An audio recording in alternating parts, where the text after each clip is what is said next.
Today we need to tackle a more serious topic. As you may know, if you follow hockey, the story that has been breaking over the last several months really came to a head yesterday after the report made by the legal firm Jenner and Block was released about the incident was released to the public. Additionally, the John Doe mentioned in the reports has come forward and identified himself as former Blackhawks prospect Kyle Beach. If you haven't seen it yet, we encourage you to watch the interview he gave with Rick Westhead of TSN last night. It is incredibly jarring, but important to watch nonetheless. Today, we wanted to make a video summarizing the events so far, as well as linking resources in the description below if you want to read about this for yourself. Obviously, we are not lawyers, and in the spirit of that, we aren't going to be talking about the legal ramifications of these events. This is more of a way to further the discussion of what has happened so far and to basically do our part, as little of a part as a small YouTube channel and community with only 200 subscribers can do. But this is a story that we can't just die out as a hockey community. This needs to spur greater action as to the culture surrounding hockey, and we want to do our part in continuing this important discussion. Now, just before we get into this, I'd just like to issue a trigger warning for this video, as well as any of the resources linked below, as the story does contain explicit details of sexual assault and abuse. So if you're not aware as of what has happened / is happening, here's a timeline of the events so far. On May 13th, an unnamed former Chicago Blackhawks player who was a member of the 2010 Stanley Cup winning team has filed a lawsuit accusing the team of ignoring allegations that he and a teammate were sexually assaulted by a Blackhawks coach. On June 1st, a former high school hockey player who alleges he was sexually abused by a former Blackhawks coach sues the NHL franchise for allegedly providing a positive employment reference to the coach despite knowing he was a sexual predator. On June 17th, Blackhawks management allegedly refused to file a report to police during the 2010 playoffs after two players claimed a video coach with the franchise had sexually assaulted them, according to a person familiar with the matter. On June 23rd, it came out the alleged sexual assault of two former Blackhawks players was an open secret, quote-unquote open secret, amongst staff both within and outside the team's hockey department. A former team marketing official said in an interview with TSN. On June 25th, a lawyer for the former Blackhawks player who alleges he and another teammate were sexually assaulted by the video coach is asking a judge to order the team to turn over all records relating to the allegations. On June 26th, former Blackhawks associate coach has confirmed that a meeting took place during the 2010 playoffs in which the team management discussed the alleged sexual assault of two Blackhawks players. On July 13th, former Blackhawks defenseman said that almost every player and coach on the 2010 team was aware of the allegations of sexual misconduct leveled by a former Blackhawks player against video coach Brad Aldrich. On August 6th, a lawyer for the former Blackhawks player has asked the U.S. Center for Safe Sport to investigate the Blackhawks and the U.S. Olympic team GM Stan Bowman for allegedly covering up the sexual abuse of these players. On September 30th, in-court filing, lawyers alleged Brad Aldrich's day with the Stanley Cup was tantamount to a job reference that helped him get other jobs in hockey. And then most recently, on October 26th, Blackhawks hold a briefing detailing the findings of the investigation into the abuse claims and announces that general manager and president Stan Bowman has stepped down. The report, called quote-unquote disturbing and difficult to read by CEO Danny Wirtz, has been handed over to the NHL and is made available on its website. Kyle Davidson is named interim GM, and Wirtz announces that no member of their team's senior management in 2010 will be part of the organization any longer. Also on the 26th, hours after stepping down as president and general manager of the Blackhawks, Bowman also stepped down as part of the front office, the GM of the U.S. hockey's entry in February's Beijing Olympics. And just yesterday, October 27th, John Doe identifies himself as a former Blackhawks prospect, Kyle Beach. Now, obviously, we could include all the details here. So we've linked everything we can in the description box, including the 107-page legal report. Kyle Beach's battle here with the Chicago Blackhawks is really just beginning. We commend Kyle for coming out with this, for his bravery, and would also like to thank Rick Westhead and Katie Strang, as the reporting for this has been absolutely first class.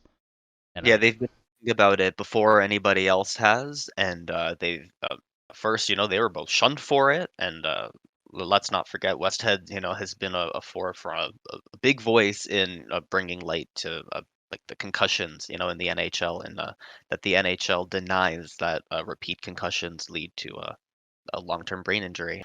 I think what's next to talk about for me is Jonathan Toews, who had a lot to say in a post-game press conference after his loss to the Toronto Maple Leafs on October 27th. And I think there's 2 points really that he made, one about himself and one about management. And I want to talk about the first one first, himself, where he uses the same excuse as Joel Quenneville. Uh, I didn't know about it until after. We were just focused on hockey and just wanted to like ignore the outside stuff. And that's simply not true. Brent Sopel and Nick Boynton have both come out to say that, every single person in that locker room knew. And even if Kyle Beach hadn't played with them yet, even if the Beach schedule was separate, whatever, I heard that they're separated at times. They knew that they had a violent sexual predator in their locker room and simply ignored it. And we know about Kyle Beach being chased on the ice by his teammates who were hurling homophobic slurs at him. This stuff happened on the ice. All of Taves' words about not knowing and wishing he could go back and do something. Well, guess what? He was there and he did nothing. And it isn't just Taves. Brent Sopel in the TSN interview said, he talked to Patrick Kane and Patrick Sharp about it, who were both completely silent. Exposing an injustice and assault like this doesn't ruin team chemistry. Covering it up does. Taves is captain of this team and ignored his responsibilities. And as the face of this franchise, as the faces of of this franchise, all of the big names here, uh, they become morally complicit in helping cover this up themselves when they have an opportunity to to bring this to light and simply don't. And part two of what Taves says is about management. Yeah, he says on Stan Bowman and Al MacIsaac, he says, and I quote, they're not directly complicit in the activities that happened. It's not up to me to comment on whether they would like to deal with it differently or not. And later he adds, I have a lot of respect for them as people. They're good people.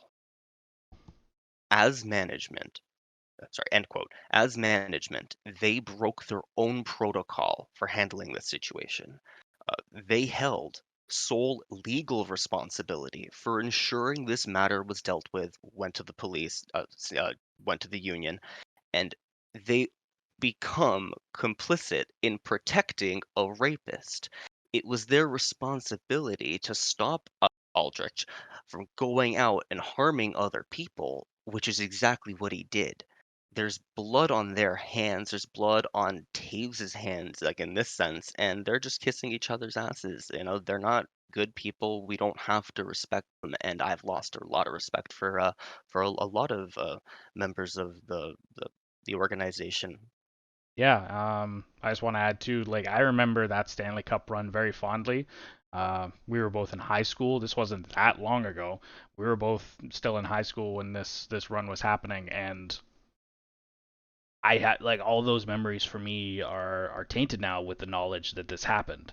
The Blackhawks winning their first championship in 50 some odd years. Jonathan Toews, my respect for him and all the players on this team at the time. It's a lot. I've lost a lot of respect for the people Mhm. involved in this, and so have a lot of people.